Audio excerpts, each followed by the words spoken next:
कोरोनाच्या नियंत्रणासाठी माझे कुटुंब माझी जबाबदारी ही मोहीम शासनाकडून सुरू करण्यात आली असून गृहभेटी तपासणी, संशयितांचा शोध व उपचार मिळवून देणे आदी कामे मोहिमेद्वारे होणार आहे। मूर्तिजापूरचे आमदार हरीश पिंपळे यांच्या मार्गदर्शनानुसार तालुक्यात 16 सप्टेंबर रोजी सोनाळा गावातून सुरुवात करण्यात आली आहे। सर्वदूर ही मोहीम राबवण्यात येणार असून हाय रिस्क रुग्णांचा तसेच संशयितांचा शोध घेणे, त्यांना योग्य उपचार मिळवून देणे या मोहिमेमुळे शक्य होणार आहे। उपविभागीय अधिकारी अभयसिंग मोहिते, तहसीलदार प्रदीप पवार, गटविकास अधिकारी ओंकार गाठेकर, वैद्यकीय अधीक्षक डॉक्टर राजेंद्र नेमाडे, तालुका आरोग्य अधिकारी डॉक्टर रामचरण राठोड तसेच नगर परिषदचे मुख्याधिकारी विजय लोहकरे यांच्यासह शासनाचे विविध विभाग, सर्व स्थानिक स्वराज्य संस्थेच्या समन्वयातून प्रत्येक घरी पोहोचून माहिती संकलन तसेच तपासणी केली जाणार आहे। अकोला जिल्हा परिषद आरोग्य विभागाच्या वतीने राबविण्यात येत असलेल्या माझे कुटुंब माझी जबाबदारी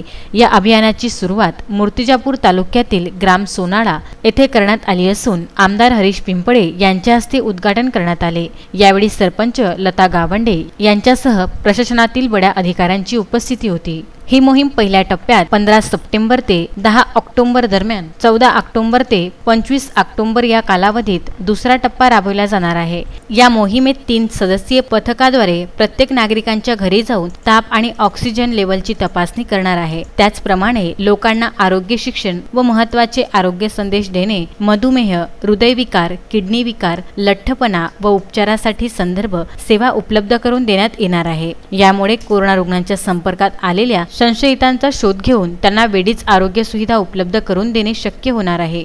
नागरिकांनी आपल्या घरी तपासणी व माहिती सूचना आदींसाठी येणाऱ्या स्वयंसेवकांना संपूर्ण सहकार्य करण्याचे आवाहन आमदार हरीश पिंपळे यांनी केले आहे। बाळासाहेब गणोरकर, विदर्भ न्यूज, मूर्तिजापूर।